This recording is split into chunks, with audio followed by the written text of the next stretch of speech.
وجود کی. فرمایا جتنے دکھ مجھے دیے گئے، جتنی اذیتیں مجھے پہنچائی گئیں، اتنی کسی کو نہیں دی گئیں.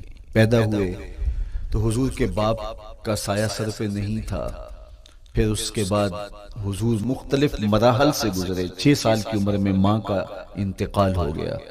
جب راہ حق میں لوگوں کو دعوت رشد و ہدایت دینے نکلے تو جو لوگوں کے رویے تھے اور جو اذیتیں لوگوں نے پہنچائیں وہ ایک الگ باب ہے. مکے کی گلیوں سے لے کے طائف کے بازاروں تک جن اذیتوں سے میرے حضور گزرے. ام المومنین سیدہ عائشہ رضی اللہ تعالیٰ عنہ فرماتی ہیں ایک دن حضور کی بارگاہ میں حاضری تھی تو ہم نے عرض کیا حضور کیا احد کے دن سے سخت دن بھی زندگی میں کبھی گزرا ہے؟ صحابہ کی نظر میں اس دن سے سخت دن کبھی زندگی میں نہیں آیا، اس لیے کہ جب 70 صحابہ کی لاشیں پڑی تھیں، حضور کے چچا حضرت امیر حمزہ شہید کر دیے گئے، اور نہ صرف انہیں شہید کیا گیا، ان کا مسئلہ کیا گیا. اعضائے بدنیاں کاٹ لیے گئے، ناک کاٹ لی گئی، زبان کاٹ لی گئی، بدن چیر کے کلیجہ نکالا گیا، اور پھر ان اعضاء کا ہار پرویا گیا، اور ہندا نے گلے میں ڈال کے رقص کیا، آنکھوں میں نیزے چبھوئے گئے. تو یہ دردناک دن تھا. تو حضور کے سر انور پہ سفید رنگ کی پٹی بندھی تھی اور چشمان رحمت میں آنسو تھے، اور بار بار فرماتے تھے ما فعل امی، میرے چچا کی کہانی سناؤ. تو یہ دردناک دن تھا جو صحابہ نے اپنی آنکھوں سے دیکھا. تو انہوں نے کہا حضور کیا احد کے دن سے سخت دن بھی کبھی زندگی میں آیا؟ ان کا خیال تھا کہ حضور فرمائیں گے ہاں یہ میرا زندگی کا مشکل ترین اور سخت ترین دن تھا. لیکن حضور نے فرمایا ہاں عائشہ، جب طائف کے بازاروں میں تیری قوم نے مجھے پتھر مارے تو یہ دن احد کے دن سے بھی سخت تھا. حضور ان کے 3 سرداروں کے پاس پیغام حق لے کے گئے، لیکن انہوں نے آگے سے جو رویہ اختیار کیا وہ اتنا اذیت ناک تھا.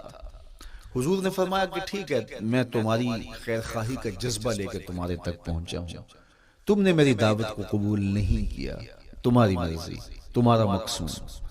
چلو اب یہ بات میرے اور تمہارے درمیان رہنی چاہیے، اس بات کو راز رہنا چاہیے، اہل مکہ تک یہ بات نہ پہنچے. انہوں نے کہا ہم کیوں راز رکھیں، بلکہ اوباشوں کے ہاتھ میں پتھر دے دیے. اور حضور جب واپس ہونے لگے تو وہ حضور کے پاؤں پہ سنگسنی کرتے.